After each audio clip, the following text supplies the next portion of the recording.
Меня постоянно спрашивают по поводу грамматики прусского языка, по поводу падежей, по поводу спряжений глаголов. Я решил записать серию небольших уроков, чтобы показать вам, насколько на самом деле проста прусская грамматика. Это только краткий обзор. Это небольшая часть того, что я даю на своих занятиях, но для того, чтобы дать вам понимание и представление о том, что такое падежи в прусском языке, этого вполне хватит. С винительным падежом, я думаю, все понятно. Здесь объяснять ничего не надо. Родительный падеж обозначает принадлежность, то есть в родительном падеже одно существительное обычно управляет другим. Мы это позже разберем на примерах. А сейчас мы расскажем про винительный падеж. Винительный падеж используется для прямого дополнения в предложении. То есть, например, собака любит мужчину. Сунис, мили, виран. Какие глаголы у нас используются с винительным падежом? Эстун – есть, путун – пить, туритун – иметь.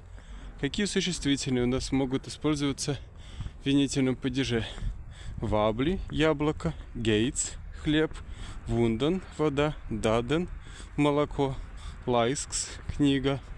Разумеется, это не полный список, это примеры существительных, с которыми мы сразу можем составить предложение. Например, Астури лайскан – у меня есть книга. То есть здесь у нас туритон – глагол обладания, а не вспомогательный глагол. Как вспомогательный глагол мы его рассмотрим позднее. Ту пуя вундан – ты пьешь воду. Тена эст гейтин – она ест хлеб. Хлеб – это гейтс у нас слово женского рода, и оно спрягается по тем же правилам, что и другие слова женского рода. То есть, соответственно, несмотря на то, что она заканчивается на «с», оно будет в форме винительного падежа принимать форму гейтин. Слово «лайскс» – книга у нас мужского рода, соответственно, в винительном падеже у него будет форма лайскан. Мяс эмой ваблинс. Мы едим яблоки. Юс туритей лайсканс. У вас есть книги. Теней пуя дадан. Они пьют молоко.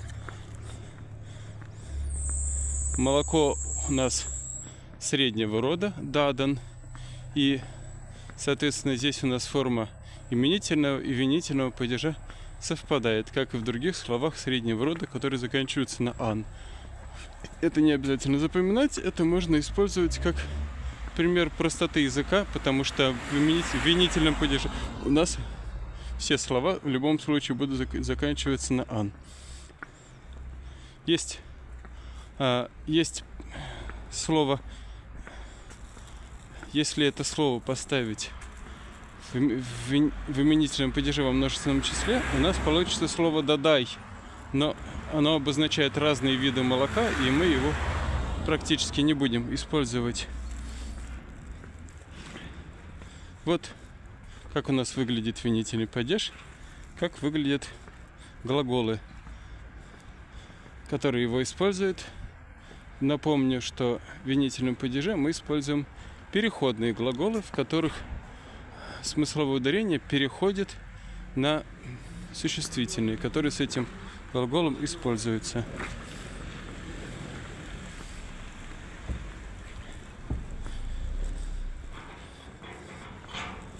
Соответственно, можем проспрягать эти глаголы, чтобы дальше вам было понятно, как такие глаголы в принципе спрягаются. Туритун – астури, я имею. Тутури – ты имеешь или у тебя есть. Танстури – у него есть. Мястуримой – у нас есть. Юстуритой – у вас есть. Тенейтури – у них есть. Эстун – ас эма – я ем. Ту эсей – ты ешь. Танс эст – он ест. Мяс эмой – мы едим. Юс эстой – вы едите. Теней эст – они едят. Путун пить аспуя, я пью, тупуя, ты пьешь, танцпуя, он пьет, мяспуемой мы пьем, юспуетой вы пьете, тенейпуя.